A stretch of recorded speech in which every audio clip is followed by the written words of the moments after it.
Welcome to WBZ and CBSN Boston's continuing coverage of the Boston mayoral race. On September 14th, it's coming up fast. A nonpartisan preliminary election will narrow the field of candidates to two.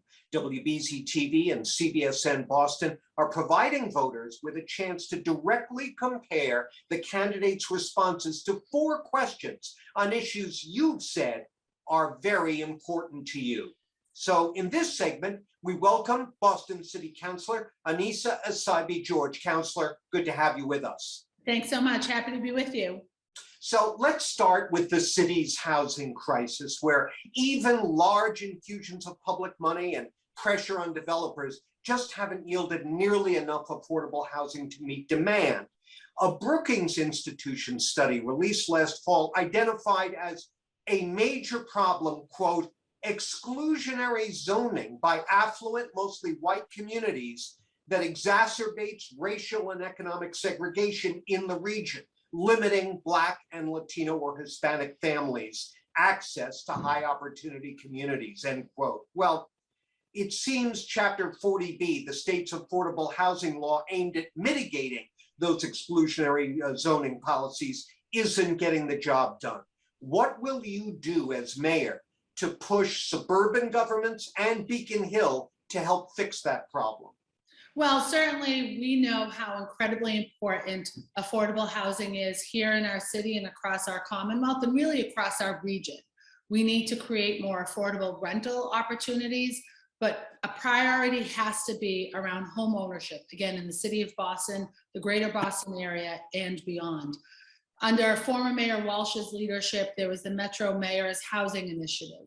I, as mayor, will continue on that work and look to expand it. We need to work in partnership with our colleagues in government, whether it's in the state legislature or other leaders of other municipalities. And I think we have to look to expand that effort beyond just sort of the greater Boston area. This has to be a regional response. And when we think about the work of creating greater affordability, both deeper affordability around rental ownerships and ownership opportunities, rental opportunities and ownership opportunities, we also need to make sure that we're expanding sort of the network and the opportunity for our city's residents and our region's residents to make this place home.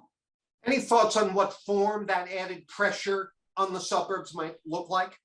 Well, I think it's partly building relationship and bringing folks to the table to have those conversations. And I think it's also using sort of the levers of power at the state level and really making sure that we as a city and myself as mayor of Boston are working in partnership with our leaders at the state level. But I think we often and too often forget about the leaders at the very local level. So municipal mayors, town managers, and those doing the work every single day in their home communities. Okay. This year, the city of Boston is spending millions of dollars on a marketing campaign to persuade outsiders that Boston is, quote, all-inclusive, an explicit effort to counter the nagging image of our city as a racially unwelcoming environment. Does that message match the reality of life here for people of color? And if it doesn't, what do you intend to do about that environment beyond this ad campaign? Well, certainly we have to continue to work towards breaking down our systems that are too often rooted in racism when we think about our city's history and build upon some of the great things happening in our city. And that's about bringing new residents here to the city of Boston and helping them make Boston their home through housing opportunities, through more affordability on the rental market, and more opportunities within ownership. We have to make it possible for those that want to make Boston home. We have to make it possible for them. We have to help them along that way. We also need to make sure that Boston is a more welcoming city within the tourism industry. It is one of our leading industries here in the city of Boston. It generates a great deal of revenue so that we as a city can continue to invest in affordable housing opportunities, invest in our education system, invest in our transit system when we think about both Boston and the region and the Commonwealth. So welcoming, being more proactive in welcoming new people to our city, both to visit and to live, has to be a main priority for the mayor of the city. It will be for mine, but that we are every day focused on breaking down systemic racism that exists through so many delivery systems and creating more affordable opportunities. Boston continues to be expensive, and we've got to continue to find ways to drive the cost of living and visiting our city down. Councillor, last time we checked, Boston's METCO program, which buses more than 3,000 children of color to suburban schools, had a waiting list of 15,000 families. There are thousands more on waiting lists to get into the city's charter schools. These families obviously want an alternative to the conventional public schools. What, if anything, will you do for them as mayor? John, you know, I'm a former classroom teacher here in Boston. I spent 13 years at East Boston High School. Schools is where I will spend a great deal of my time and energy. We today continue to fail too many of our city's kids. And if we want to encourage more Bostonians, more Boston families, and more kids to enroll in the Boston Public Schools, we simply need to do better. We need to make sure that we are spending very thoughtfully. Our school's budget today is $1.3 billion. And we haven't fully sort of responded to the needs of our kids, both in academic opportunity, social and emotional supports.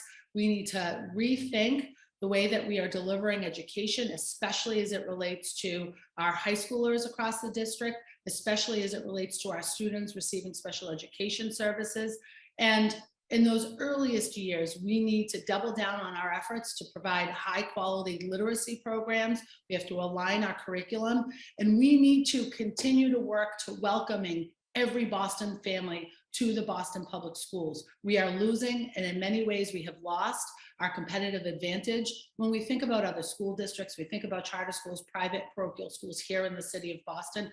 I want every child in our city to see the Boston Public Schools as their opportunity to excel academically, to achieve post-graduation, whether it's in career or in college. I am committed to this work. And when I think about our city, when I think about the responsibility of being mayor of the city, there are very few things that we truly are responsible for and need to focus on. In our schools, educating our children, supporting our families has to be that priority for any mayor. It is for me, and I've been able to lead on those issues as a city councilor, and I will do that as mayor of the city. Do we need more charter school seats? No, we need to do better by our Boston Public Schools and support our kids every single day. Okay, let's conclude with a question about crime and policing. This year is the 25th anniversary of the birth of Boston's Operation Ceasefire, more popularly known as the Boston Miracle, that was an innovative effort to reverse an epidemic of deadly gun violence based on unprecedented cooperation between Boston cops, federal, state, and county law enforcement, street workers, and clergy. For years, it was a national model. Then it fell apart. Do you understand why that happened? What will you do to fix it? Or do you prefer an alternative model to the Boston Miracle? Well, first, thinking about that question around education and our responsibility as a city and my responsibility as mayor of this city, it is to educate our kids, create opportunities for housing, and so much more. But also on that list is creating a safe city, working in partnership with community-based organizations, our city's residents, and our Boston Police Department. And that needs to and should very much include a faith-based effort. We need to make sure that every partner is at the table when we think about the work of keeping our communities safe, preventing violence, and responding to crime. It is so important as a city that we don't return to what we saw in the 90s, what we saw and needed a response to when we think about that work of the Boston Miracle. We have work to do. We are seeing an increase in crime across our city in every part, in every neighborhood, and we need to respond to all of it every day. We owe it to our city's residents. It is a focus point of mine as a city councilor today and I will lead on this issue. As mayor, we have to protect our city's residents. Children should never be afraid to go to the playground or walk to school. Older Bostonians should never worry about sitting on the front porch and watching, a warm summer night. We have so much work to do. We have to do it in partnership, both community-based organizations and our Boston Police Department. When we think about the work and the celebration of our community policing model here in the city of Boston, we need to double down on those efforts. We need to renew that certificate of a model city and get back to work, but it has to be done in partnership. Too often, one voice, one community member, and the police department are left out of this work. We need to do this and do it together and do it quickly. No other family should experience loss, should be the victim of violence, and have the trauma that it brings to our neighborhoods day in and day out. Any quick thoughts on what derailed the Boston miracle? A lack of partnership, a lack of continuing to work together, certainly growing distrust.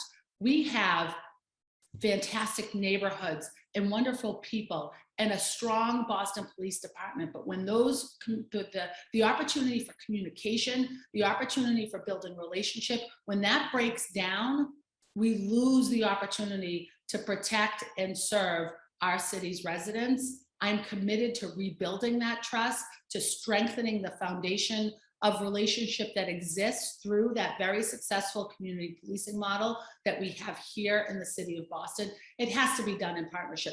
We also need to make sure that we are responding to the needs of our residents, building upon some of the work I've done as a city councilor to increase access to mental health services, to increase access to substance use disorder programs, to increase access to opportunity. But we cannot be fully successful in this work if we aren't doing it together. I'm committed to that. It is my style. It is perhaps my greatest skill set, bringing people together to do this work together.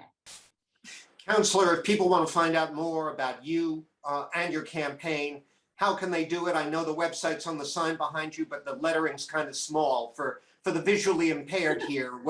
How can they find out more? So I'll spell it out. You can visit my website at AnnissaForBoston.com, ANNISSAFOR Boston.com. But I also want to be ever responsive and responsible to the needs of our residents. So you can also call me on my cell phone, 617-594-1841. That's my phone. I want to be responsive and responsible to our city's residents in anything they need. Please be in touch, reach out to either me directly or to the campaign through our website. We're here for you, and we want you to help us drive the agenda, plan for the work, and do it in partnership. Councilor Annissa Essaibi George, thank you for your time today. And thank you for watching. We urge you to click on the other candidate interviews on CBSN Boston, on our website, cbsboston.com, as they respond to the same questions you just heard Councilor Essaibi George responding to. And don't forget, tune in to CBSN Boston and WBZ News on Tuesday, September 14th, to watch your vote count in Boston's preliminary election. I'm John Keller. Thank you for watching.